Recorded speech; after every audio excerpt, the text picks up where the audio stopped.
बिस्मिल्लाहिर्रहमानिर्रहीम। आज हम डिस्कस करेंगे uniform circular motion and simple harmonic motion.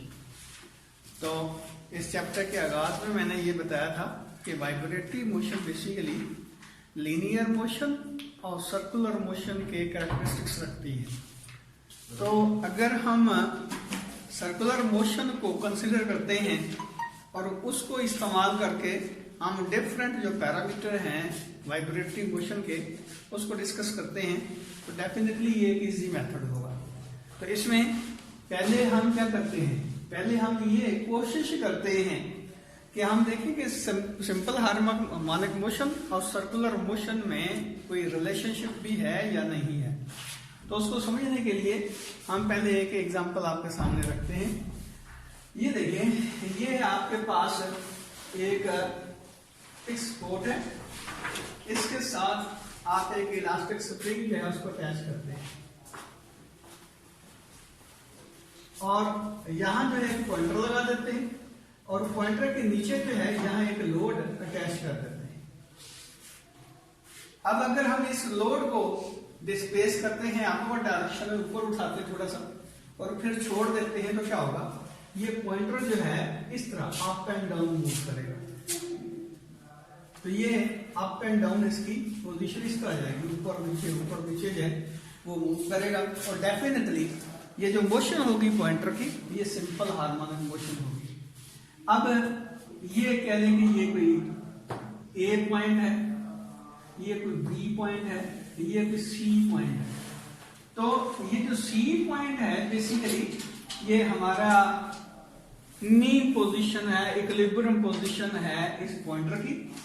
और यहां से यहां तक जब इसको हम अपलिफ्ट करवाते हैं और छोड़ते हैं तो क्या होता है, ये पॉइंटर यहां से यहां तक आता है और फिर नीचे आता है, फिर ऊपर जाता है, फिर नीचे, यानी कि ये पॉइंटर इस तरह वाइब्रेट करता है। अब चूंकि हम इसको कोरिलेट करना चाहते हैं सर्कुलर मोशन के साथ तो हम ऐसा करते हैं कि एक ऑब्जेक्ट लेते हैं जो एक रॉड के साथ अटैच है और उसको हम एक सर्कल में मूव करवाना शुरू कर देते हैं। और यहां ये बात में रखें कि अगर यहां से लेकर यहां तक हम डिस्टेंस कहते हैं कि ये x0 है, यानी कि एम्पलीट्यूड है, मैक्सिमम डिस्प्लेसमेंट जिसका कल हमने डिस्कस किया था कि एम्पलीट्यूड कहलाता है। तो यहां से लेकर यहां तक अगर एम्पलीट्यूड है तो ये जो हमने रॉड लिया है जिसके साथ हमने एक ऑब्जेक्ट जो है उसको अटैच किया है, तो इस रॉड की जो लेंथ है वो भी x0 के बराबर। तो इसका क्या मतलब हुआ, अगर ये रॉड जो है वो रोटेट करता है इस तरह एंगुलर वेलोसिटी ओमेगा के साथ, तो इनिशियली हम कहते हैं कि ये जो ऑब्जेक्ट है ये यहां पे है। अब इसको सर्कुलर मोशन में मूव करवाते हैं और इसकी एंगुलर वेलोसिटी जो है ओमेगा के बराबर। याद रखिए ये जो ओमेगा हम रखते हैं इसकी एडजस्टमेंट इस तरह करते हैं कि जितने टाइम में ये हमारा जो पॉइंटर है जो कि स्प्रिंग के साथ अटैच है, जितने टाइम में ये अपना एक वाइब्रेशन कंप्लीट करता है उतने ही टाइम में ये ऑब्जेक्ट जो है एक सर्कल जो है वो कंप्लीट कर लेता है। दूसरे में ये कहें कि इसका टाइम पीरियड और इसका टाइम पीरियड जो है वो मैच कर देते हैं। अब आपको समझाने के लिए यहाँ मैं थोड़ा सा इसमें अमेंडमेंट करता हूं। आप ऐसे करेंगे जिस तरह एक और ये कह लें कि एक बल्ब है, लाइट सोर्स है, यहां से लाइट जो है वो एमिट करवाते हैं। यहां हम क्या करते हैं, एक रस्सी के साथ एक पत्थर जो है उसको अटैच कर देते हैं और उसको सर्कुलर मोशन में मूव रोटेट करवाना शुरू कर देते हैं यूनिफॉर्म सर्कुलर मोशन में। और यहां दीवार है, बल्कि दीवार जो है ये इसके बिल्कुल करीब है और लाइट का सोर्स जो है इससे जरा दूर है, यानी कि लाइट का सोर्स जो है बिल्कुल हम यहां इसको शो कर देते हैं कि ये लाइट का सोर्स है और यहां से लाइट जो है ये यहां पड़ रही है, इस तरह ऐसे जा रही है और इसके सामने यहां दीवार है। अब जरा इमेजिन करें कि अगर ये पत्थर जो है इनिशियली यहां पे होगा, ये जो बॉडी हमने रस्सी के साथ अटैच की हुई है यहां पे होगी, तो उसका प्रोजेक्शन या उसका साया जो है वो यहां पे बनेगा। अब ये रोटेट करवा रहे हैं एक खास एंगुलर वेलोसिटी के साथ जो कि यूनिफॉर्म, यानी कि इसकी मोशन जो है वो यूनिफॉर्म मोशन है। तो इनिशियली क्या होगा, इसका प्रोजेक्शन यहां बनेगा, जैसे जैसे ये पत्थर ऊपर चलता जाएगा इसका प्रोजेक्शन जो है इस तरह ऊपर चलता जाएगा, इवन ये इसका प्रोजेक्शन यहां तक पहुंच जाएगा। उसके बाद क्या होगा, उसके बाद ये पत्थर जो है रिटर्न होगा तो इसका जो प्रोजेक्शन है वो वापस आना शुरू हो जाएगा, और जब ये पत्थर जो है एग्जैक्टली यहां पे पहुंच जाएगा तो उस वक्त इसका प्रोजेक्शन जो है वो यहां पे आ जाएगा। यानी कि पत्थर जो है वो इस तरह ऐसे रोटेट कर रहा है, उसका जो साया है, उसका जो प्रोजेक्शन है वो इस तरह ऊपर जा रहा है और फिर नीचे आ रहा है। उसके बाद क्या होगा, पत्थर रोटेट करता हुआ यहां पे आ जाता है, तो इसका जो प्रोजेक्शन होगा, इसका जो साया होगा वो जाहिर है यहां तक पहुंच जाएगा, और इसी तरह पत्थर रोटेट करता हुआ यहां पे पहुंच जाएगा तो इसका प्रोजेक्शन दोबारा यहां पे पहुंच जाएगा। अब इसके प्रोजेक्शन के ऊपर जरा गौर कीजिएगा कि इनिशियली ये यहां पे था, फिर क्या हुआ, ये ऊपर गया, फिर क्या हुआ, फिर दोबारा मीन पोजीशन पे आया, और फिर क्या हुआ, नीचे आया और फिर ऊपर। यानी कि इसकी जो प्रोजेक्शन है, पत्थर का जो साया है, उसकी मोशन किस तरह की होगी, बिल्कुल उसी तरह की होगी जिस तरह ये पॉइंटर जो है ऊपर गया था नीचे आया था, ऊपर गया था नीचे आया था। अब अगर ये पत्थर जो है यूनिफॉर्म वेलोसिटी से रोटेट करता जाता है तो इसका जो प्रोजेक्शन है वो भी उसी तरह ऑसिलेट करेगा जिस तरह ये पॉइंटर जो है वो ऑसिलेट करता था। तो ये हमें बात कंफर्म है कि इसकी मोशन जो है वो सिंपल हार्मोनिक मोशन है। तो इसके साई की मोशन क्या होगी, डेफिनेटली वो भी सिंपल हार्मोनिक मोशन होगी।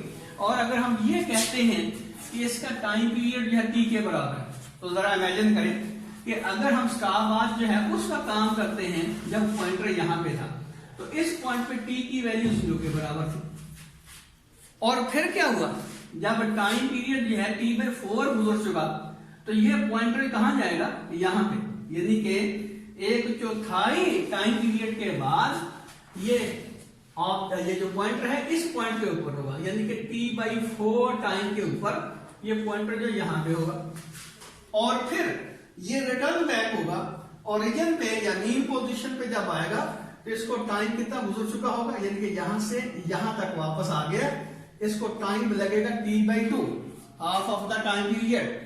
उसके बाद क्या होगा, यहां से ये नीचे आ रहा है, 1/4 टाइम पीरियड का और इजाफा हो गया, तो यहां तक पहुंचने में इसको टाइम लगा 3T/4, और फिर देखें कि यहां से वापस जब यहां पे आएगा तो इसको एक पूरा टाइम पीरियड जो है इसका कंप्लीट हो चुका होगा। हमने कल यही डिफाइन किया था ना कि टाइम पीरियड क्या होता है, time required to complete one vibration. अब देखिए इसकी वाइब्रेशन किस तरह कंप्लीट हुई, यहां से इधर गया, इधर आया, वापस आया, और ये इनिशियल स्टेट के ऊपर दोबारा वापस आ गया। इसका मतलब यह है कि ये एक कंप्लीट राउंड ट्रिप हुआ। हमने मीन पोजीशन से इसकी मोशन शुरू की है, यहां से यहां तक T/4 टाइम तक पहुंचा, फिर T/4 मजीद टाइम का इजाफा हुआ, मीन T/2 टाइम के बाद, टाइम पीरियड के हाफ टाइम के बाद ये जो पॉइंटर है ये दोबारा मीन पोजीशन पे आ गया, और फिर 3T/4 के बाद ये बॉटम पे चला गया, और फिर T/4 का इजाफा इसमें किया तो दोबारा ये यहां पे आ गया। इसका मतलब ये हुआ कि ये इस तरह वाइब्रेट कर रहा है।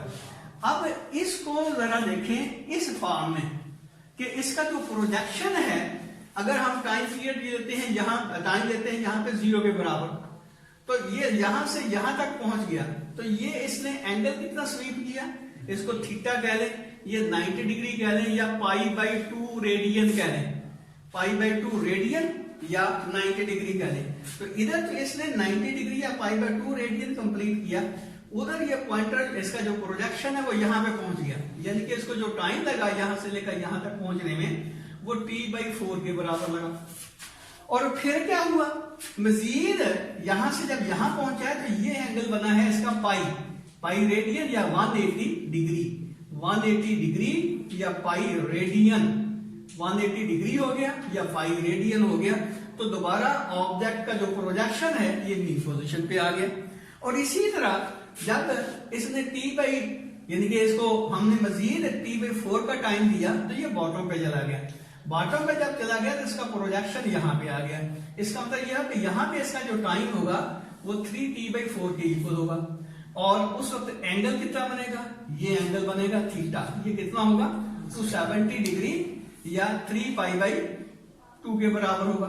π/2 π/2 π/2 3π/2।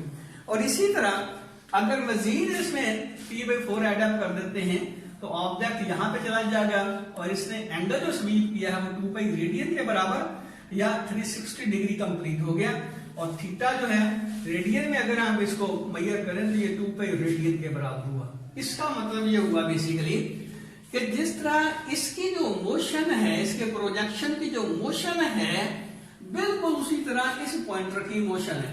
अब जरा देखते हैं हम इधर इसका, अगर हम टाइम के साथ इसका ग्राफ ड्रा करते हैं तो जो वो किस तरह का बनेगा। मेरा ख्याल ये बात क्लियर होगी।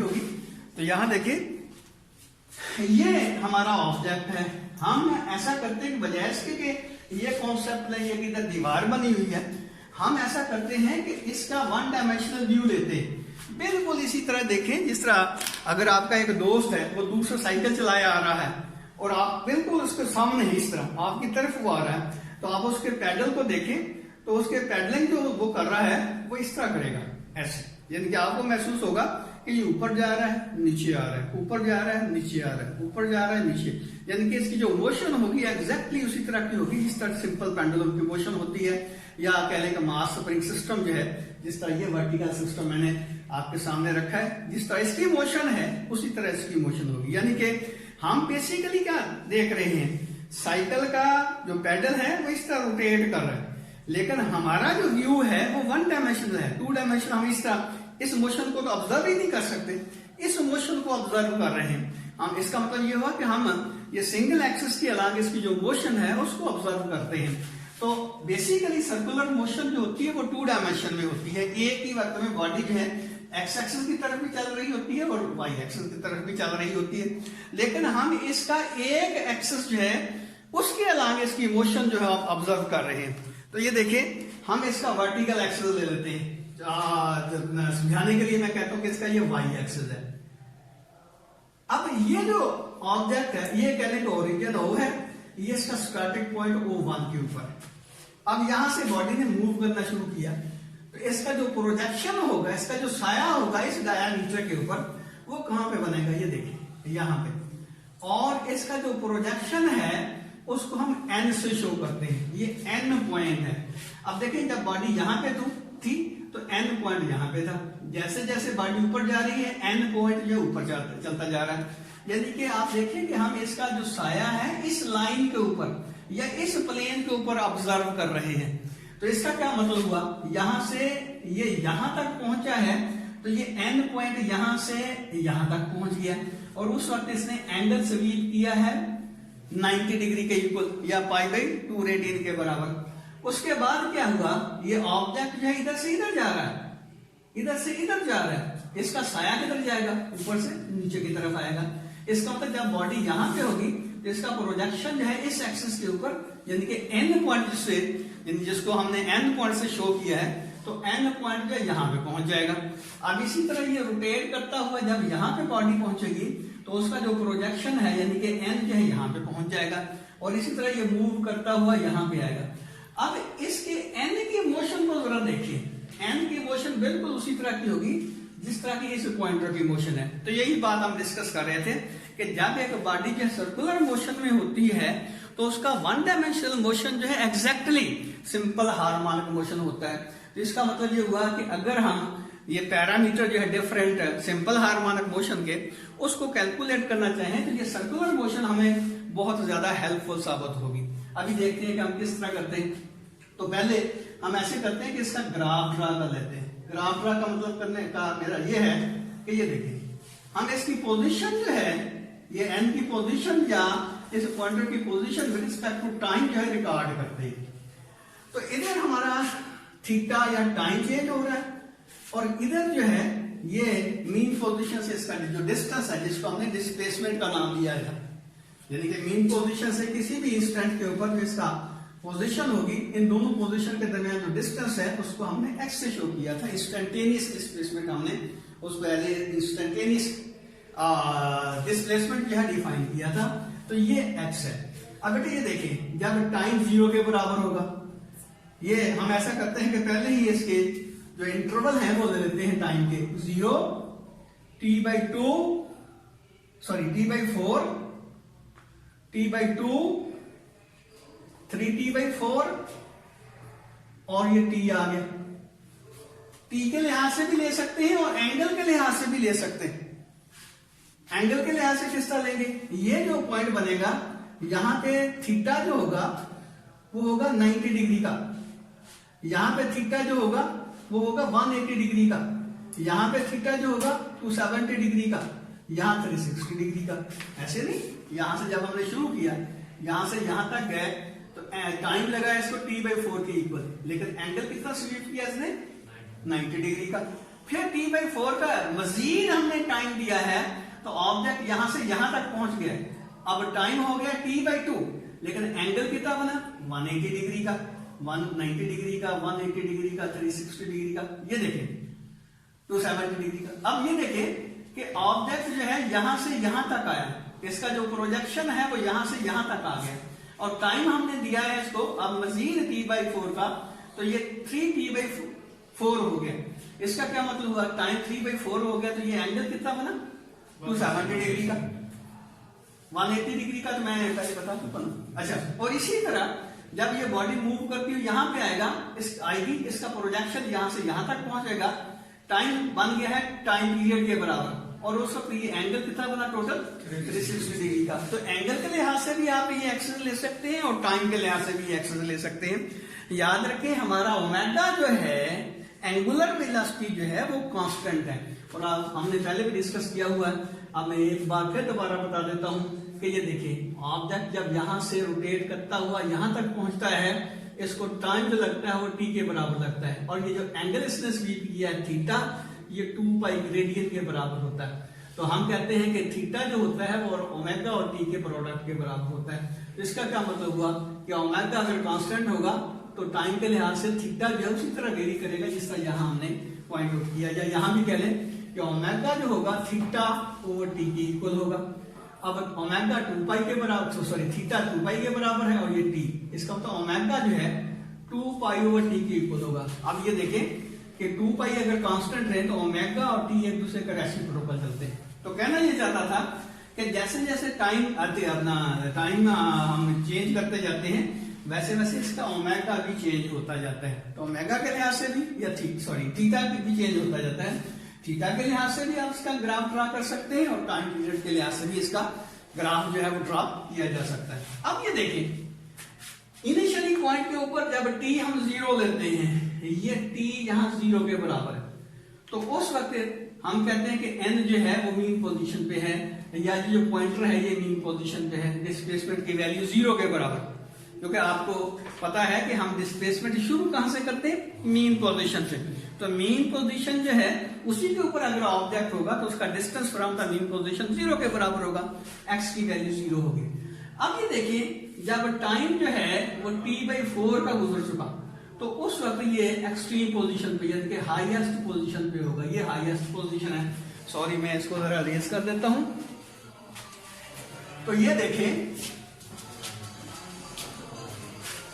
ये इसका वैल्यू जो होगी ये मैक्सिमम होगी और इधर से ये वैल्यू इसकी मैक्सिमम होगी लेकिन नेगेटिव होगी। तो मैं जो बात कर रहा था कि इनिशियली ये देखिए ये 0 हो गया और टाइम जो है जब t/4 के बराबर गुजर चुका तो उस वक्त क्या होगा बेटे, इसकी जो पोजीशन है वो मैक्सिमम हाइट पे होगी, ये मैक्सिमम हाइट पे। इसका क्या मतलब हुआ, यहां से ऑब्जेक्ट यहां तक पहुंचा, टाइम लगा t/4 का, या एंगल इसने स्वीप किया है थीटा 90 डिग्री के इक्वल।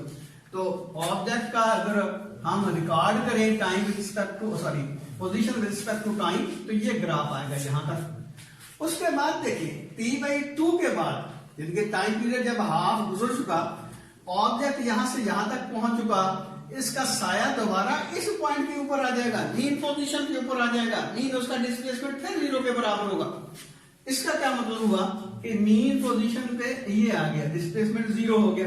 ये देखिए ये लाइन जो है ये 0 डिस्प्लेसमेंट को शो करती है और ये लाइन जो है ये मैक्सिमम डिस्प्लेसमेंट को शो करती है और ये भी मैक्सिमम डिस्प्लेसमेंट को शो करती है।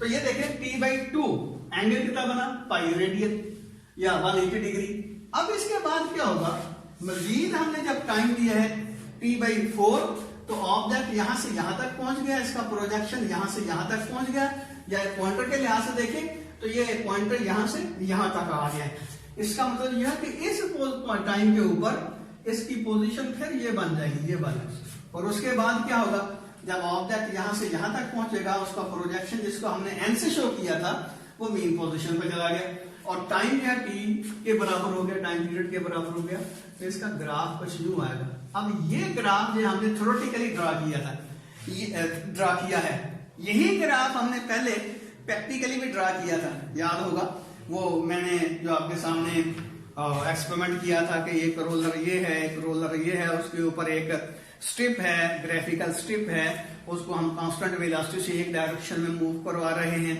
और उसके सामने जो है एक पॉइंटर लगा हुआ है जो कि उसके ऊपर वाइब्रेट करता है। तो इस तरह का उसकी भी वेव फॉर्म आई थी। तो ये वेव फॉर्म जो है बेसिकली क्या है, ये सिंपल हार्मोनिक मोशन की वेव फॉर्म है।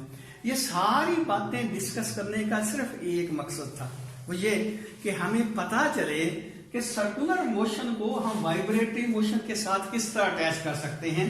तो ये एक्सपेरिमेंट हमें ये बताता है कि अगर सर्कुलर मोशन की वन डायमेंशनल मोशन लें, यानी कि वैसे तो circular motion two dimensional motion होती है, याद रखें, ये देखिए ना बेटे, अगर एक बॉडी इस तरह रोटेट कर रही है तो एट द सेम टाइम ये देखिए बॉडी जो यहां भी पड़ी थी, और जब सर्कल में मूव करेगी यहां आएगी, तो ये देखिए ये एक्स एक्सिस की तरफ भी मूव कर रही है और वाई एक्सिस की तरफ भी मूव कर रही है। तो सर्कुलर मोशन जो है ये भी एक स्पेशल मोशन है टू डायमेंशन में, लेकिन अगर इसका वन डायमेंशनल मोशन लेंगे तो वो बिल्कुल उसी तरह होगी जिस तरह की वाइब्रेटरी मोशन होती है, यानी कि सिंपल हार्मोनिक मोशन होती है। इसलिए हम कहते हैं कि जब एक बॉडी जो है सर्कुलर पाथ में होती है तो उसका जो प्रोजेक्शन होता है, उसका जो साया बनता है, जिस तरह यहां मैंने एग्जांपल दी है, इसका जो साया बनता है वो सिंपल हार्मोनिक मोशन में होता है। तो इसका मतलब ये हुआ कि हम अब इंडिपेंडेंट हो गए हैं एक ऐसे कंक्लूजन की तरफ कि अगर हम सर्कुलर मोशन की वन डायमेंशनल मोशन को अटैच कर दें सिंपल हार्मोनिक मोशन के साथ, तो मेरा ख्याल में किसी किस्म का कोई मुलायका नहीं होगा। वजह यह है कि जब हम ये देखते हैं कि एक बॉडी सर्कुलर पाथ में मूव करती है यूनिफॉर्म वेलोसिटी के साथ, तो उसका जो वन डायमेंशनल मोशन है वो बिल्कुल उसी तरह की होती है जिस तरह के एक ऑब्जेक्ट जो है उसको हम स्प्रिंग के साथ अटैच करके वाइब्रेट करवाना शुरू कर देते हैं, जो कि प्योरली सिंपल हार्मोनिक मोशन होती है। तो मेरे ख्याल में ये बातें समझ आ गई होंगी। अब ये देखिए इसका फायदा क्या होगा, यानी कि हम रिलेशन जो है सिंपल हार्मोनिक मोशन की फाइंड आउट करेंगे by using the circular motion, यानी कि सर्कुलर मोशन को इस्तेमाल करके हम सिंपल हार्मोनिक मोशन के पैरामीटर निकालेंगे। तो उसमें पहला जो पैरामीटर है वो है इंस्टेंटेनियस डिस्प्लेसमेंट, यानी कि हम मैथमेटिकली किस तरह निकाल सकते हैं इंस्टेंटेनियस डिस्प्लेसमेंट की value by using the circular motion. तो उसके लिए ये दोबारा इस जो डायग्राम है इसके ऊपर जरा तवज्जो करें। ये हमारा टाइटल अब बनेगा instantaneous displacement.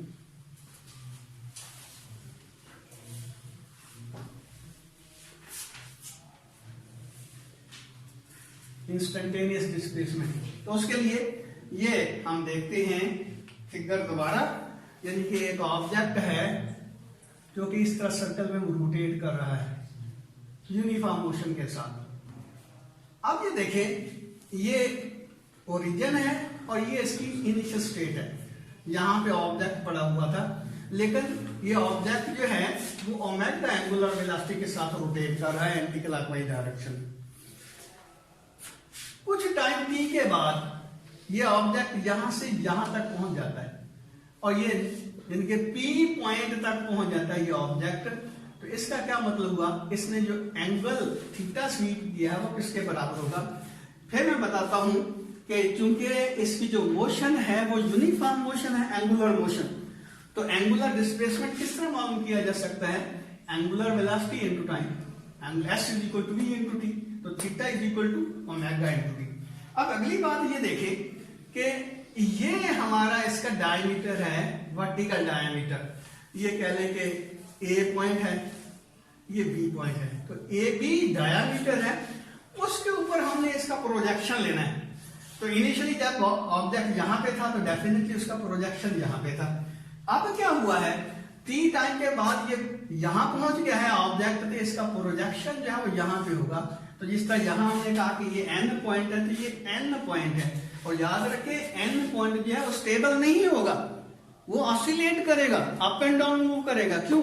n point basically इसका प्रोजेक्शन है जो इस डायमीटर के ऊपर बनता है। अब ये देखें, हमने डिस्प्लेसमेंट को डिफाइन किया था कि डिस्प्लेसमेंट बेसिकली क्या होता है, मीन पोजीशन से इंस्टेंटेनियस पोजीशन का जो फासला होता है, यानी कि मीन पोजीशन और इंस्टेंटेनियस पोजीशन, यहां से लेकर यहां तक का जो फासला होगा वो डिस्प्लेसमेंट कहलाएगा। तो ओ एन बेसिकली यहां डिस्प्लेसमेंट बनता है। अब हम इसकी वैल्यू जो है, एक्स की वैल्यू जो है वो फाइंड आउट करना चाहते हैं। तो किस तरह करेंगे, ये देखिए, अगर ये एंगल थीटा है तो ये एंगल कितना बनेगा, ये भी तो थीटा ही बनेगा ना। वजह क्या है, वजह यह है कि ये दोनों लाइनें पैरेलल है, ये दोनों लाइनें पैरेलल है, ये तीसरी लाइन जो इनको क्रॉस कर रही है। अगर ये एंगल थीटा है तो इसका कॉरस्पॉन्डिंग एंगल ये बनता है, इसका मतलब ये एंगल थीटा है तो ये एंगल भी थीटा बनेगा, तो ये एंगल थीटा बनता है, ये एंगल थीटा बनता है। अब ये बनती है राइट एंगल ट्राइंगल, और ये राइट एंगल ट्राइंगल बनती है ONP राइट एंगल ट्राइंगल बनती है। इस राइट एंगल ट्राइंगल में ON जो है ये परपेंडिकुलर बनता है, NP जो है वो बेस बनता है, और OP जो है वो हाइपोटेन्यूज बनता है। तो इस ट्राइंगल में अगर हम साइन ऑफ थीटा की वैल्यू निकालना चाहें तो किसके बराबर होगा, perpendicular over hypotenuse, perpendicular over hypotenuse, ये साइन ऑफ थीटा के इक्वल होता है। तो परपेंडिकुलर यहां क्या बनेगा, चलो मैं लिख देता हूं, ये है परपेंडिकुलर ओवर हाइपोटेन्यूज। तो परपेंडिकुलर यहां मैंने कहा कि ON है, और हाइपोटेन्यूज बनता है OP। इसका क्या मतलब हुआ कि ON जो होगा वो होगा OP साइन ऑफ थीटा। अब OP क्या है, ये OP जो है इसको कहते हैं कि ये x0 के बराबर, जाहिर है यहां से लेकर यहां तक जो डिस्टेंस बनता है मैक्सिमम, जिसको हम एम्पलीट्यूड ही कह सकते हैं ना, यानी कि n पॉइंट या ज्यादा से ज्यादा यहां तक जा सकता है ना, तो यहां से लेकर यहां तक ये मैक्सिमम डिस्प्लेसमेंट होगा। तो ये मैक्सिमम डिस्प्लेसमेंट को हमने कहा था कि ये होता है एम्पलीट्यूड। इसका मतलब ये होगा कि ये होगा एम्पलीट्यूड, यानी कि OP जो होगा बेसिकली वो x0 के बराबर होगा एम्पलीट्यूड। तो x0 की जगह OP की जगह उसकी वैल्यू पुट कर दे, ये आ जाएगा x0 साइन ऑफ थीटा। लेकिन हम थीटा को ओमेगा की फॉर्म में भी लिख सकते हैं, और ON क्या है, ON जो है यहाँ x है, जिसको हम नाम देते हैं इंस्टेंटेनियस डिस्प्लेसमेंट का। तो x आपका किसके इक्वल हो जाएगा, x0 साइन ऑफ थीटा भी लिखा जा सकता है, x0 sine of omega t भी लिखा जा सकता है। तो इस तरह अब देखिए मैथमेटिकली हम निकाल सकते हैं इंस्टेंटेनियस डिस्प्लेसमेंट की वैल्यू, यानी कि किसी भी टाइम के ऊपर अगर हम x की वैल्यू लेना चाहते हैं तो हम इस मैथमेटिकल इक्वेशन से निकाल सकते हैं। एग्जाम्पल के तौर पर मैं सिर्फ एक आपके पास सामने बात रखता हूं कि हम ये देखना चाहते हैं कि T/4 के बाद टाइम पीरियड का चौथे हिस्से के बाद, अगर हमने बॉडी यहां से स्टार्ट की है तो टाइम पीरियड के चौथे हिस्से के बाद x की वैल्यू क्या होगी हमें नहीं मालूम। तो ये फार्मूला हम इस्तेमाल करके ये वैल्यू निकालना चाहते हैं। अब देखेंगे यहां हमारा फार्मूला है x = x0 sine of omega t। अब t की जगह क्या लिखें, T/4, तो ये आ जाएगा x = x0 sine of omega multiply by T/4। लेकिन ओमेगा किसके बराबर होता है, ओमेगा मैंने मेरे ख्याल में रेस कर दिया है, तो यहां से दोबारा देख लें कि अगर एक पूरा सर्कल जो है इसको हम रोटेशन देते हैं तो ओमेगा जो होगा वो थीटा ओवर टी के इक्वल होगा। तो थीटा जो है आपके पास वो 2π, और टी जो है यानी कि कैपिटल टी के बराबर टाइम पीरियड के बराबर होगा। तो ओमेगा की वैल्यू हम लिख सकते हैं 2π/t। ये वैल्यू यहां पे पुट करते हैं तो ये आपके पास क्या आ जाएगा, x0 sine of omega, omega की जगह 2π/t मल्टीप्लाई बाई T/4। तो ये t से t कैंसिल हो जाएगा, तो ये आ जाएगा x0 साइन ऑफ π/2, क्योंकि 2 से ये 4 जो है 2 to the 4 आ जाएगा π/2, और साइन π/2 डेफिनेटली आपको पता है कि ये साइन 90 के इक्वल होगा। तो साइन 90 किसके इक्वल होता है, 1 के। एक्स नॉट को 1 से मल्टीप्लाई करें तो ये एक्स नॉट आ जाएगा। यानी कि जब एंगल जो है जब टाइम जब t/4 के बराबर होगा तो x की वैल्यू x नॉट के बराबर। यहां देखिए ये नहीं बता रहा कि x की वैल्यू जो है x नॉट के बराबर होगी। यहां से मैक्सिमम डिस्प्लेसमेंट होगा जब टाइम जो t/4 का गुजर चुका होगा। मैं सिर्फ ये एग्जांपल इसलिए देना चाहता था कि आप ये जो इसकी जो पोजीशन बनती है, यानी कि सिंपल हार्मोनिक ऑसिलेटर की जो पोजीशन बनती है, मैथमेटिकली इस रिलेशन से आप फाइंड आउट कर सकते हैं। अल्लाह हाफिज़। इसको